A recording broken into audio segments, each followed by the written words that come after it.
여러분 오늘 본문을 보면서 많은 분들이 또 잘 알고 있는 본문이기도 하지만 때로는 어떤 이들에게는 낯선 본문이기도 합니다. 이 본문을 가지고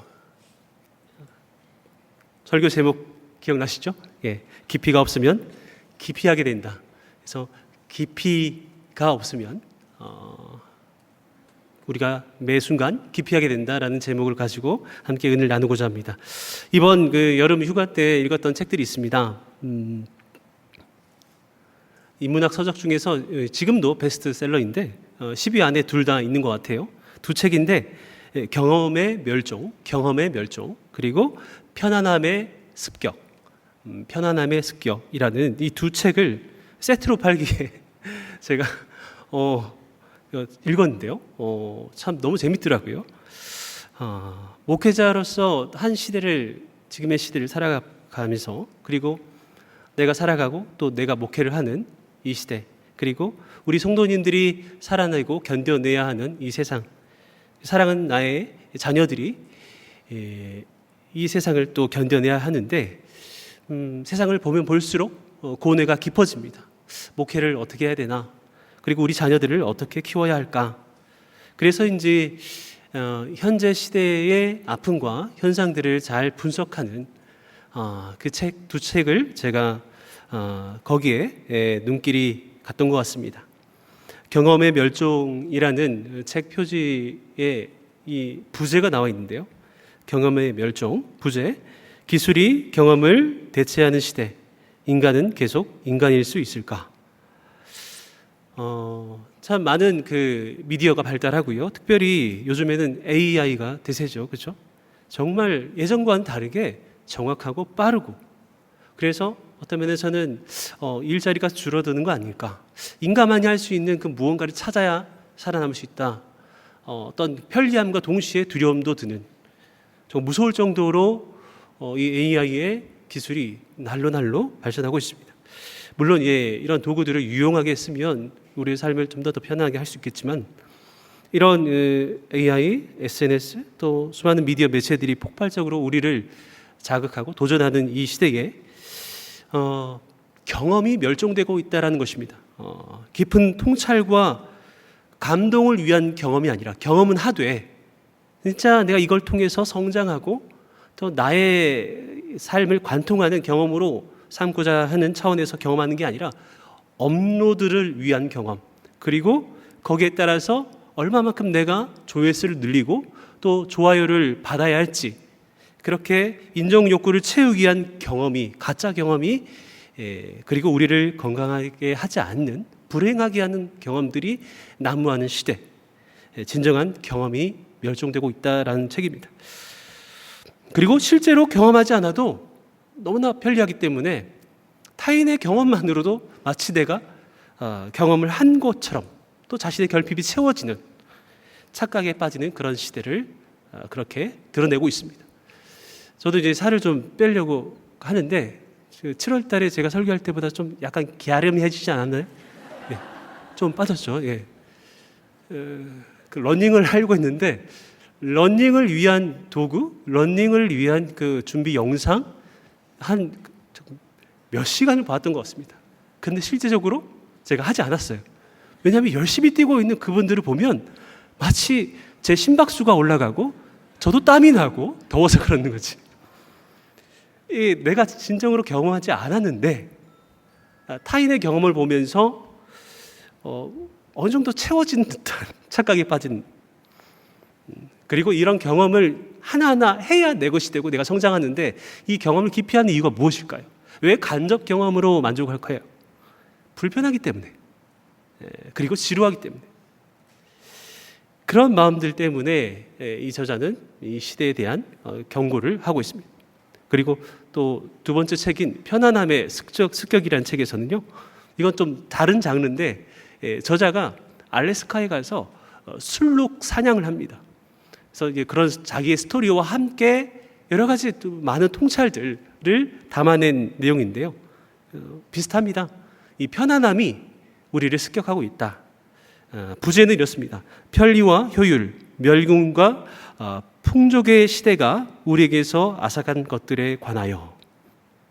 참 편안하고 효율적이고 위생적인 멸군, 그리고 넘쳐나는 이 풍족의 시대에 오히려 우리가 점점 더 불행하고 소중한 것들을 잃어간다라는 것입니다.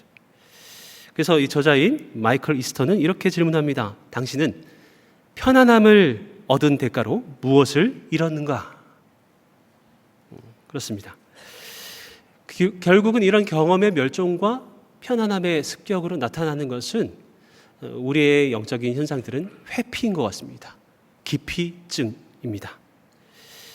그래서 회피적 대처라는 심리학 용어처럼 불편한 상황을 마주하지 않고 다른 일로 우회하거나 그냥 도망칩니다. 잠깐은 편할 수 있습니다. 그런데 문제는 해결되지 않습니다. 오히려 나중에 더 큰 위기로 다가오게 되죠. 신앙에서도 똑같은 것 같습니다.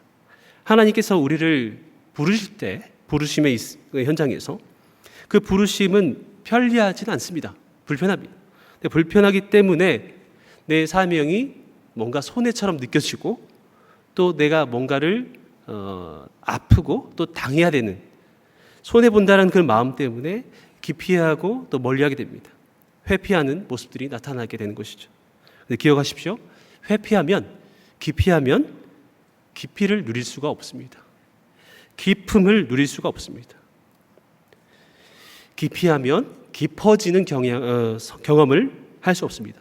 진정한 영적 성숙의 경험의 멸종을 경험하게 됩니다. 편안함을 너무 추구하다 보면 편안함의 습격에 그 어떤 손도 쓸 수 없이 그렇게 많은 공격을 당하게 됩니다. 오늘 본문은요, 이렇게 회피하는 어떤 한 사람과 오히려 깊음을 추구하고 하나님을 의지하며 믿음으로 순종하는 깊음의 신앙인이 나타납니다. 본문의 배경은 이렇습니다. 사사기 4장 1절 말씀입니다. 함께 있습니다. 시작. 에훗이 죽으니 이스라엘 자손이 또 여호와의 목전에 악을 행하매.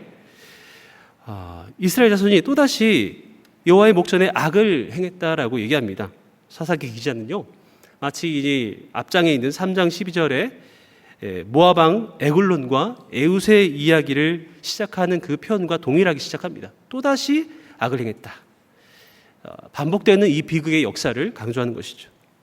이 시대가 이 이스라엘 백성들이 이방인도 아닌데 놀라운 하나님의 구원의 역사, 모세를 통하여서 이집트에서 구원을 받고 아브라함과 이삭과 야곱의 언약을 가진 자로서 시내산을 통해서 언약을 받고, 그리고 40년의 놀라운 하나님과의 그 동행이 있었음에도 불구하고 또다시 이 사사 시대, 광야 시대, 그리고 가나안 땅을 정복하는 정복의 시대, 그 다음에 이제 초래하게 되는 것이 이제 사사 시대인데, 이 사사 시대 때 이스라엘만이 갖고 있는 정체성과 스토리를 다 잃어버렸습니다. 그래서 좀 편안해지면 또다시 악을 행하고 가나안의 문화에 물들어 버리는 그런 불신앙이 나타나게 되는 것이죠.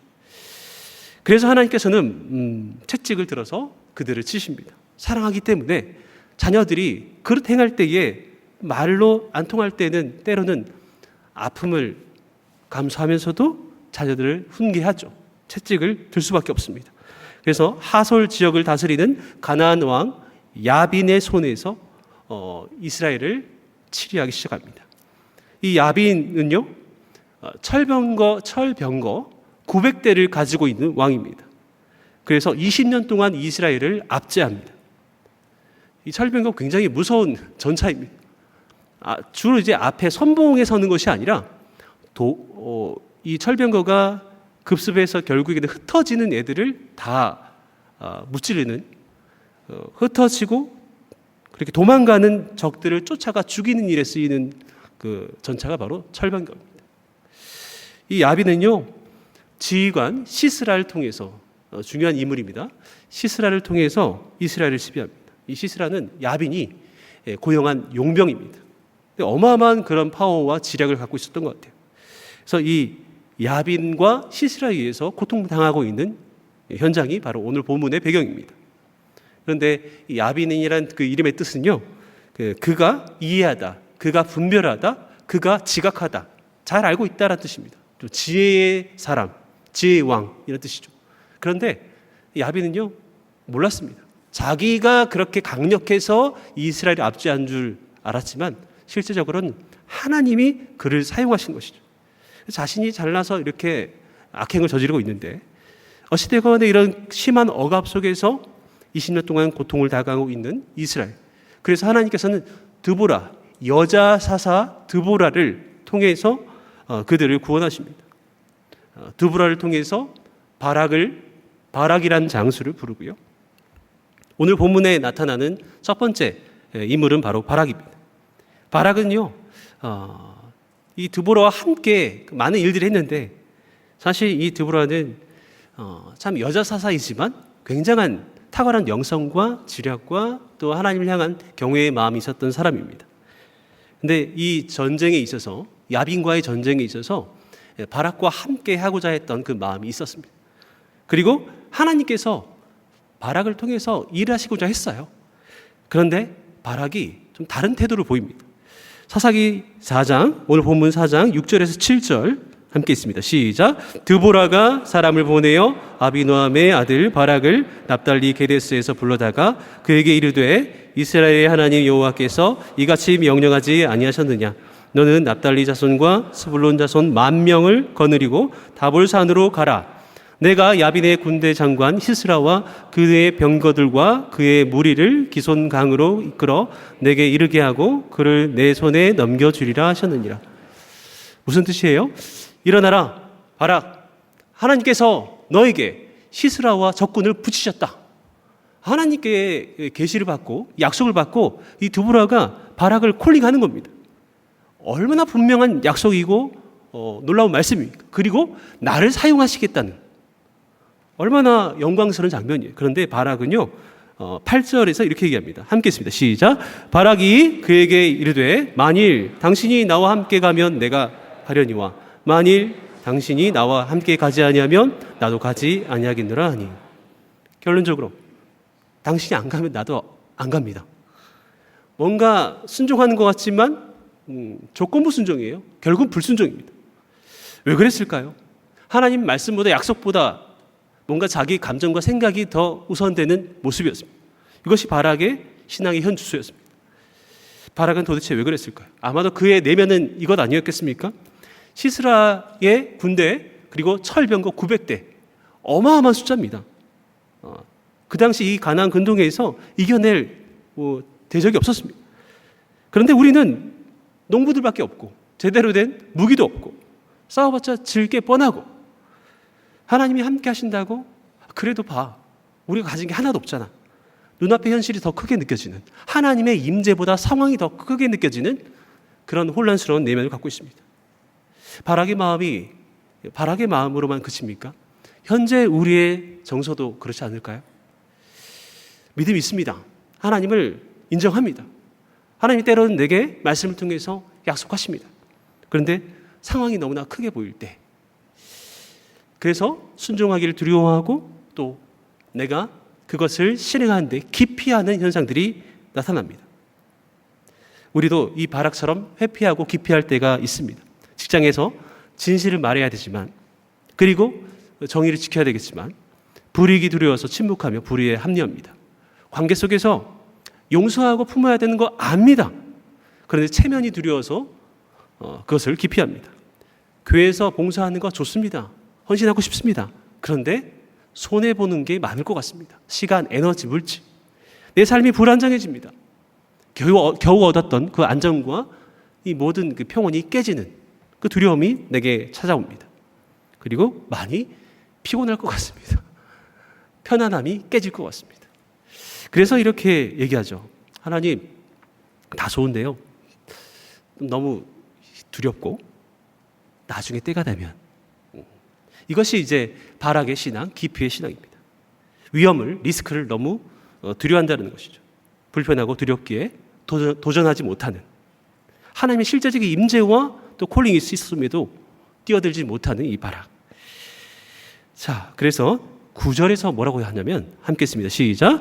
이르되 내가 반드시 너와 함께 가리라. 그러나 내가 이번에 가는 길에서는 영광을 얻지 못하리니 이는 여호와께서 시스라를 여인의 손에 파실 것임이니라 하고 드보라가 일어나 바락과 함께 게데스로 가니라.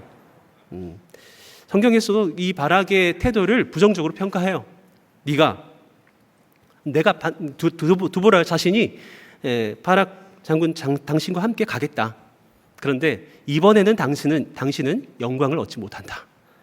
시스라 그 군대 장관을 적군의 장수를 한 여인의 손에 맡길 것이다. 대부분 다 이런 이 여인에 대해서는요, 마치 이 여사사 드보라의 손에 맡길 것처럼 예상을 합니다. 근데 이후에는 반전이 일어나죠. 드보라의 손에 맡긴 게 아니라 다른 한 여인의 손에 맡기게 됩니다. 성경이 이렇게 바락의 신앙에 대해서 그렇게 좋지 않게 평가합니다. 기피하면 하나님이 나와 함께 하셨다. 하나님이 나를 도우셨다라는 경험이 멸종된다는 거예요. 영광이 남의 몫이 된다는 것입니다. 불확실성과 불편함을 깨뜨리는 그 하나님의 놀라운 임재와 기적과 경험을 경험하는 것이 사라진다는 거예요. 경험의 멸종, 경험의 부재. 여러분, 확증편향이라는 용어 많이 들어보셨죠?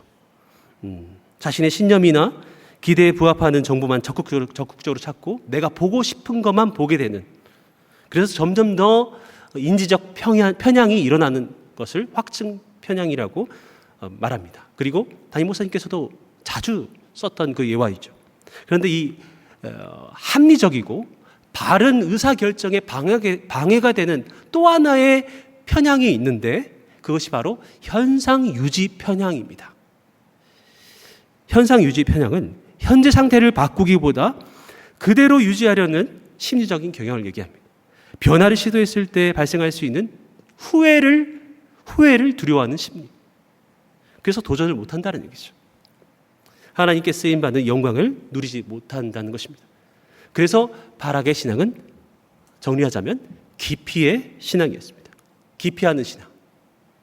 바락은 기피하는 신앙의 사람이었습니다. 물론 긍정적인 모습도 있습니다. 이후에 드보라 같이 승리하고 또 바락과 드보라가 함께 노래하는 그 내용이 나오고, 또 신약에서도 이 바락의 신앙을 높게 평가한 부분도 있지만, 그러나 현재 이 단면에서는, 이 본문에서는 대조가 되는 거예요. 사사기 기자는 또 이 바락과 뒤에 나오는 한 여인의, 결국 이 시스라엘을 죽이는 한 여인의 믿음을 대조하고 있습니다. 그리고 이것이 이스라엘의 신앙임을 또한 드러내고 있습니다. 자, 이제 장면은 바뀝니다. 뜻밖의 인물이 등장합니다. 드보라가 이 시스라를 칠 줄 알았는데 다른 여인이 나타납니다. 이 여인은 개인 족속입니다. 이스라엘 정통 혈통이 아닙니다. 군사도 아니었고요, 전사도 아니었습니다. 그저 개인 족속의 후예로서 장막을 치는 평범한 여인이었습니다. 사회적 약자였습니다. 그런데 결정적인 순간에 하나님께 쓰임을 받습니다. 바로 이름은 야엘입니다. 야엘의 상은 어떻습니까? 사사기 4장 17절입니다. 시작. 시스라가 걸어서 도망하여 겐 사람 헤베레안의 야엘의 장막에 이르렀으니 이는 하솔 왕 야빈과 겐 사람 헤벨의 집 사이에는 화평이 있음이라. 야엘의 장막에 들어옵니다. 누가요? 시스라가. 왜냐하면 그 앞에 시스라가 이 드보라와 또 바락에 의해서 결국은 전쟁을 하게 되는데 패배하고 도망하는 가운데 하나님께서 도우셔서 이 이스라엘이 승리를 하죠. 그리고 이 시스라 장군이 도망하게 되는데 이 야엘의 장막에 들어가게 됩니다. 몰래 숨게 되는 것이죠. 야엘은 그를 맞이합니다. 왜냐하면 자기 남편 헤벨과 이 야빈, 시스라의 상관이라고 할 수 있는 그 야빈 왕과 협약을 맺은 상태예요. 평화조약. 그러면 어떤 동맹이죠, 동맹. 그렇기 때문에 맞이할 수밖에 없습니다. 그런데 이제 헤벨은 남편은 어디 있는지는 드러나지 않습니다. 그런데 이 야엘의 장막에 시스라 장군이 패배한 상태에서 들어옵니다. 환대하겠죠. 우유를 주고 담요를 덮어줍니다. 그리고 시스라는 깊이 잠듭니다. 씻지도 않고 잠듭니다. 씻으라 했는데 씻지도 않고. 죄송해요. 전 자꾸 이런 것만 보여서 우리 아이들에게 성경 가르칠 때에도 이렇게 재밌게 합니다. 성경에서 제일 안 씻는 사람이 시스라인 것 같아요. 시스라 해도 씻지도 않고 잠드는 시스라. 그리고 씻으면 안 되겠죠. 잠들어야 죽일 수 있는데. 자, 야일은 잠든 그 시스라를 동맹이니까 자장가를 불러주는 게 아니라 마치 앞에서는 우유를 먹이고, 우유는 사실 이 본문 아까 읽었잖아요. 물을 달라고 한 거예요. 나 목말라 물을 다오. 그리고 이제 경계심을 풀고 이제 동맹의 아내니까 이렇게 누워서 자려고 하는데 물이 아니라 우유를 줬습니다. 뭔가 이제 노곤노곤 따뜻하게 해주고 또 잠이 오게끔 포만감을 주는 그 우유. 결국은 수많은 전투 끝에 피곤한 이 시스라가 결국은 잠이 드는데 갑자기 호러물로 바뀝니다. 이 야엘이 말뚝과 망치, 사실 이 장막을 치는 유목민족이기 때문에 겐족속은 말뚝은 너무나 익숙한 도구고요. 그리고 망치도 여인이지만 이 망치질을 굉장히 잘했을 것 같아요. 저도 이제 몽골 선교를 자주 나갔었는데 확실히 그 목초지에 가면은, 초원에 가면 뭐 아이나 그리고 여자분들이나 굉장히 탁월합니다. 힘도 강하시고, 그리고 실제적인 그 텐트를 게르라고 하는데 이 게르를 치는 것도요 남자만 하는 게 아니라 온 가족이 같이 이렇게 하더라고요. 되게 무겁고 두꺼운 가죽과 막대기가 여러 개가 붙어 있는데 정말 힘이 세더라고요. 너무나 익숙한, 자기가 잘 다루는 도구예요. 그러나 칼과 창이 아닙니다. 화려한 방패도 아닙니다. 장막을 고정하는 그냥 내 일상에서 자주 썼던 말뚝과 망치를 가지고 야엘은 선택합니다.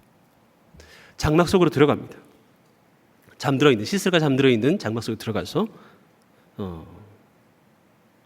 시스라의 관자놀이에 말뚝을 대고 망치로 때려서 그 머리를 관통시켜서 결국은 시스라를, 적군을 죽입니다. 21절 말씀입니다. 시작. 그가 깊이 잠드니 헤벨의 아내 야엘이 장막 말뚝을 가지고 손에 방망이를 들고 그에게로 가만히 가서 말뚝을 그의 관자놀이에 박음에 말뚝이 꿰뚫고 땅에 박히니 그가 기절하여 죽으니라. 한 방에 원샷 원킬. 사장님 나이스 샷. 한 방에. 그런데 이게 재미로 그랬을까요? 결국은 죽이려고 했던 거예요. 근데 왜 그랬을까요? 저는 이해가 안 돼요. 동맹이잖아요. 그리고 결국은 치명적인 타격을 받은 사람은 누구예요? 남편이잖아요. 헤벨. 남편의 비즈니스에 치명적인 리스크를 초래한 행동입니다. 평화적을 깨뜨리고 결국엔 이것으로 인해서 어쩌면 야빈이 위협을 강할 수도 있는데, 근데 이 야엘은 그를 숨겨주고 보호해주는 것이 아니라 죽이기로 결정합니다. 왜 그랬을까요? 이 행동의 이면에 그의 어떤 선택과 그 마음은 성경에서는 얘기하지 않습니다. 그런데 아마도 야엘은 안타까워하지 않았을까요? 이 악이 가득한 가나안 땅을. 그리고 야엘은 갈망하지 않았을까요? 오래전에 들었던 이스라엘을 도와준 기생 라합의 스토리를, 마치 기생 라합의 스토리와 오버랩 되는 그런 장면입니다. 이름도 없는, 정말 그 어느 누구도 잘 알지 못하는, 그저 초원에서 유목 생활을 하고 장막을 쳤던 그가 성경에 이렇게 대조적으로 드러나게 됩니다. 야엘은 믿음으로 이 망치와 말뚝을 들었습니다. 그리고 나 같은 자도 하나님께 붙들릴 수 있다. 야엘의 의미는 야생 염소입니다. 사냥, 염소라는 뜻이에요. 최근에 제가 자꾸 염소 얘기하는데 염소 보잘것없고요, 힘도 세지도 않습니다. 초식동물이에요. 바락, 아까 기피했던 바락은요, 벼락이란 뜻이에요. 바락, 벼락. 기억하기 쉽죠? 벼락, 천둥, 번개란 뜻입니다. 하나님은요, 번개를 사용하지 않았어요. 하나님은 염소 같은 초라한 야엘을 사용하셨습니다. 야엘이 꿰뚫는 것은 자신의 두려움이었어요. 자신의 나약함이었습니다. 야엘의 말뚝과 망치는 단순한 도구가 아닙니다. 그저 평범한 삶 속에서 하나님을 경외하는 마음, 신뢰, 그리고 이것밖에 안 됐는데 이 초라한 것으로 하나님의 뜻을 이루고자 하는 강렬한 갈망, 하나님은 그 염소 같은 작고 초라한 그녀의 모든 것을 사용하셨습니다. 그래서 본문에서 나타난 바락과 야엘의 신앙, 바락은 깊이의 신앙이었고 야엘은 깊이를 추구하는 신앙이었습니다. 깊이를 얻는 신앙이었습니다. 그리고 이 야엘의 장막은 마치 우리의 내면과 같습니다. 제가 많이 묵상해 보니까 2000년 전에, 몇천 년 전에 일어난 사건, 이게 나랑 무슨 상관인가? 민족 간의 전쟁이 있는 것도 아닌데, 그죠? 마치 야엘의 장막이 우리의 내면의 모습과 닮아 있다는 생각이 들었습니다. 시스라를 너무 멀게 생각하지 마십시오. 우리 안에 내면의 시스라가 있습니다. 나를 억누르는 두려움, 나를 무너뜨리는 죄성, 나를 잡고 있는 상처와 습관. 여러분, 상처 많은 사람도 때로는 자기중심성에 고립될 수 있습니다. 어떤 면에서는 상처가 많은 분들이 자기 상처에만 집중하니까 이타적인 모습들이 나타나지 않을 수가 있어요. 어떤 분들에게는. 저도 상처가 깊을 때에는 내 상처가 제일 중요하고 내 상처만 돌봐야 되고 내 상처만 뭔가 편의를 봐줘야 된다라는 자기중심성이 드러나게 되더라고요. 우리 안에 이런 수많은 두려움과 죄성과 상처와 습관, 그리고 편안함을 기피하는 게으름, 불편함을 못 견디는 그런 불안정성, 우리의 내면의 영혼의 장막에, 내면의 장막에 수많은 시스라가 잠들어 있습니다. 그리고 잠들어 있는 이 시스라, 믿음으로 충분히 해결할 수 있는데 그저 관망하고 있는 모습들이 우리에게 나타납니다. 여러분, 이 학기를 맞이하면서 그리고 이 밤에 내 안에 잠들어 있는, 그리고 이 잠들어 있는 것을 그대로 방치하고 있는 나의 영적인 시스라를 발견하십시오. 절대 모른 척하고 현상 유지적인 그런 편향으로 나아가면 안 됩니다. 야엘은 그렇게 하지 않았습니다. 장막 안에 두렵지만 군대 장관을, 어마어마한 그 승률을 자랑하는 이 군대 장관을 무찔러내는 그런 수많은 두려움이 있었는데요. 아무리 자기가 이제 능숙하다 할지라도 깨면 어떡할까? 이 사람이 깨어서 나에게 위협을 가하면. 그러나 믿음으로 하나님을 의지하는 마음으로 깨뜨립니다. 오늘 보면 우리에게 묻습니다. 나는 바락인가? 나는 야엘인가? 바락과 같은 신앙의 유혹이 있습니다. 두려움 때문에 계산만한 신앙, 조건만 붙이는 머뭇거리는 신앙, 하나님보다 상황을 더 크게 보는 신앙. 결국은 신앙이 아니죠. 불신입니다. 결국은 하나님이 나에게 일하신다라는 그 영광을 놓치는 길입니다. 야엘과 같은 신앙의 도전이 있습니다. 보잘것없어도 순종하는 신앙, 두려움을 넘어 깊이를 갈망하는 신앙, 평범하고 나약하지만 나를 통해서 하나님이 일하여 주옵소서라는 그 경외, 이것이 하나님께 쓰임받는 길입니다. 사랑하는 성도 여러분, 저와 여러분 안에 있는 시스라는 무엇입니까? 나약함과 죄성, 두려움과 낮은 자존감, 상처, 그 수많은 시스라가 오늘 이 밤에 발견되고 또 믿음의 말뚝으로 꿰뚫어지는 역사가 있기를 축복합니다. 저의 깊이, 그리고 두려움, 회피의 장면이 생각이 납니다. 2018년도, 제가 17년도에 우리 교회 왔는데 참 교구 사역 처음 해봤고 제대로 뭔가 이제 연그러지지 않고 부족하고 미숙한. 근데 한 남자 성도를 신방을 했는데 깊은 우울증이었던 거예요. 근데 제가 너무 깊이가 없어서 그 마음을 헤아리지 못했어요. 우울증인지 몰랐어요. 신방하는데 많이 울지만 그냥 상황이 힘들어서 우시는 줄 알았어요. 솔직히 말씀드리면 제가 잘 몰랐던 것 같아요. 사람에 대한 이해, 그리고 목회자로서의 어떤 통찰을 구하는 간절한 갈망, 그리고 이분의 마음을 어떻게 해서든 치유해주고 싶은 그런 목회자로서 애타는 그런 갈증들이 사실 없었던 것 같습니다. 그분의 아픔을 놓쳤던 것 같아요. 결국 일주일 뒤에 그 남자 성도를 그냥 떠나보내게 됐습니다. 제가 이제 다른 교육자들에게도 오픈하지 못했어요. 같이 했던 그 파트너 교육자만 좀 느꼈겠지만, 전도사님만. 사실 그때 멈추고 싶었습니다. 난 자격이 없어. 그리고 그 장례를 제가 인도하는데 너무 두렵더라고요. 내가 그때 그 성도님을 잘 붙잡았다면 내가 놓쳤다. 그분의 자녀들이, 사랑하는 가족들이 울고 있는 이 장례식장에서 나는 예배를 인도할 자격이 없다는 생각이 들었습니다. 너무 괴로웠습니다. 난 분당 우리 교회 쓰임 받을 수 없어. 나는 걸림돌 아닐까? 그 이후에 잠을 이루지 못했습니다. 그리고 그분과 만났던 카페를 지나갈 수가 없어요.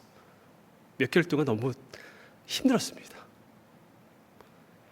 목사님께, 담임 목사님께 가서 사임하고 싶은 마음을 표현하고 싶었어요. 힘든 마음을 한번 표현했던 적이 있습니다. 구체적으로는 아니어도. 근데 담임 목사님께서 뭐라고 얘기하셨냐면, 목사, 그러니까 더 깊어지자. 괜찮아. 담임 목사님의 그 마음과 저를 비난하지 않고, 저를 탓하지 않고, 목사 함께 깊어지자. 제가 그 해에 사임하지 않을 수 있었던 동력이 되었습니다. 9년이 지났습니다. 여전히 내가 너무 깊이가 얕고 자꾸 회피만 하는 목사인 것 같습니다.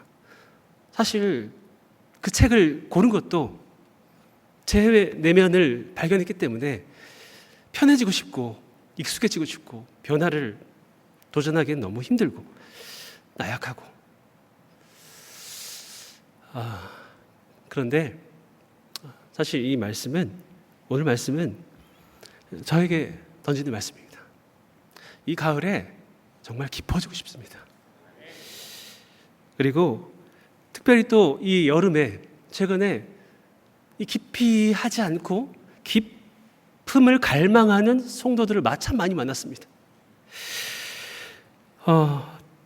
제가 제자반을 맡고 있는데요. 올해 우리 제자반이 왜 이렇게 많은 고난과 아픔이 있는지.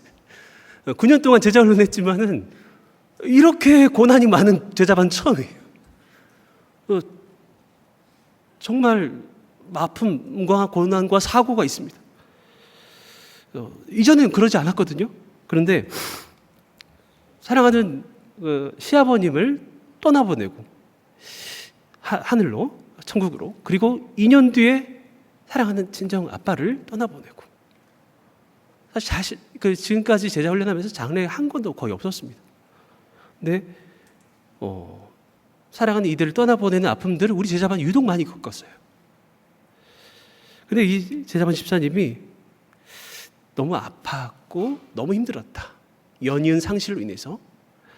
그런데 이 상실을 통해서 오히려 다시 만나게 될 약속을 붙잡게 됩니다, 목사님. 그리고 오늘 내 곁에 존재하고 있는 것에, 내가 누리고 있는 것에 정말 감사하구나. 예전에는 참 불만도 많았었는데 다 너무나 고맙게, 감사하게 느껴집니다. 라는 이 아픔을 통해서 깊어지는 그 제자반 집사님의 고백이 너무나 큰 울림이 됐습니다. 목사보다 낫다 라는 마음이 들었어요. 최근에는 또 개강을 앞두고, 어제 개강했어요, 그 제자훈련. 그런데 일주일 전에 사실 어떠한 다른 집사님으로부터 연락이 왔습니다. 남편이 권고사직을 당해서 제가 수많은 그 경제적인 부분들을 감당해야 되고 남편이 또 아프고, 그래서 목사님 저 제자훈련 못 하겠어요. 첫 모임 못 가겠어요. 이미 결정을 했더라고요. 근데 사실 이렇게 놓아드려도 되는데 붙잡았습니다. 때로는 우리 목사들도 믿음이 필요해요. 현상에 대한 분석과 여러 가지 많은 솔루션들 잘 알고 있지만, 그러나 때로는 믿음이 많이 없기도 합니다. 근데 이 여름에 정말 깊어지고 싶습니다. 하나님의 뜻을 따라서 우리 사랑하는 성도들을 또 교회를 잘 이끌어가는 목회자가 되고 싶습니다라는 것이 저의 이 뜨거운 여름의 기도 제목이었는데 그 순간에서 하나님께서 마음 주시더라고요. 집사님, 기다렸고 여전히 또 기도해 봅시다. 결국은 사실 그렇게 고민했지만 사실 그만둬도 당연할 수밖에 없는 그런 상황인데 또 궁금해서 제가 그저께 개강을 앞두고 하루 전에 또 연락을 드렸습니다. 어떻게 마음이 변화가 되셨나요? 목사님 안 그래도 전화를 드리고 했는데 사실 수많은 위기와 아픔 속에서 사실 내가 어떻게 이겨낼까, 내가 어떻게 해결할까, 사실 나의 생각과 나의 행동이 빨랐던 나입니다. 이 집사님이 굉장히 고난과 아픔이 많았거든요. 그래서 위기 감지 능력이 좀 탁월해요.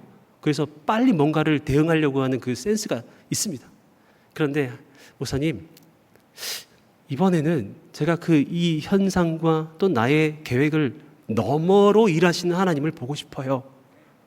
목사님, 저 다 정리됐어요. 상황이 해결된 거 아니에요. 그런데 기피하지 않고 더 깊어지고 싶습니다라고 오셨더라고요. 어제 오셨는데 모두가 너무나 감사와 눈물로 그분을 축복하고 또 함께하는 시작이었습니다. 사랑하는 귀한 우리 성도님들, 우리의 내면에 있는 시스라를 잘 들여다보고 오늘 믿음의 말뚝으로 그것을 꿰뚫는 우리가 됐으면 좋겠습니다. 결론 이 세 가지로 정리하고 마치겠습니다. 기피하지 않으면 깊이를 얻습니다. 함께 따라할 거 시작. 깊이를 얻는다. 두 번째 시작. 번개가 아닌 염소를 사용하시는 하나님을 기억하라. 시작. 바락의 이름이고 야엘의 이름이죠. 그리고 세 번째 시작. 내 안에 시스라를 물리치라. 시작.